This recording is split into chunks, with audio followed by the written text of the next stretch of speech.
নাম জাতীয় চাঁদ দেখা কমিটি, তবে কমিটির কেউ চাঁদ দেখেন না। দেশের আকাশে যখন চাঁদ ওঠার কথা, তখন কমিটির অধিকাংশ সদস্য থাকেন ব্যক্তিগত কাজে। ইসলামিক ফাউন্ডেশনের কমিটির বৈঠকে পাঠান নিজেদের প্রতিনিধি, তারাও আবার বন্দী থাকেন চার দেয়ালের ভেতর। অপেক্ষা করেন দেশের বিভিন্ন স্থান থেকে ফোন আসার। ফোনে সংবাদ আসলেই তারা চাঁদ ওঠার ঘোষণা দেন।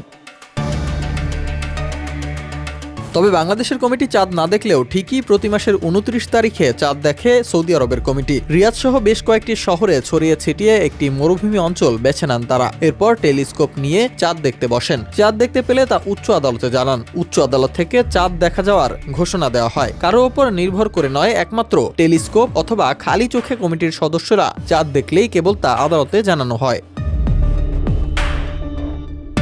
তবে বাংলাদেশের চিত্র যেন সম্পূর্ণ ভিন্ন। মিটিংয়ে নিয়মিত না আসলেও নির্ধারিত ভাতা নিয়মিত নেন এই কমিটির সদস্যরা। সম্প্রতি সংবাদ মাধ্যম ঢাকা পোস্টের এক প্রতিবেদনে উঠে এসেছে এমন চাঞ্চল্যকর তথ্য বলছে, গত এক বছরে কোনো বৈঠকে এই কমিটির ১৭ সদস্য উপস্থিত ছিলেন না। এমনকি পবিত্র ঈদ উল ফিতর নির্ধারণে শাওয়াল মাসের চাঁদ দেখার সময়ও উপস্থিত ছিলেন না অনেকে।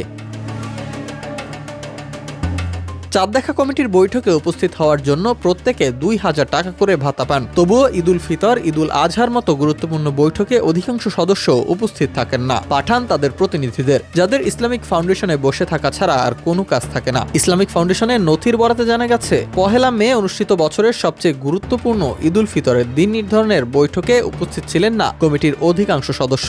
এমনকি বাইতুল মুকাররমের জাতীয় মসজিদের খতিবও উপস্থিত ছিলেন না চাঁদ দেখা সংক্রান্ত বছরের সবচেয়ে গুরুত্বপূর্ণ ওই বৈঠকে।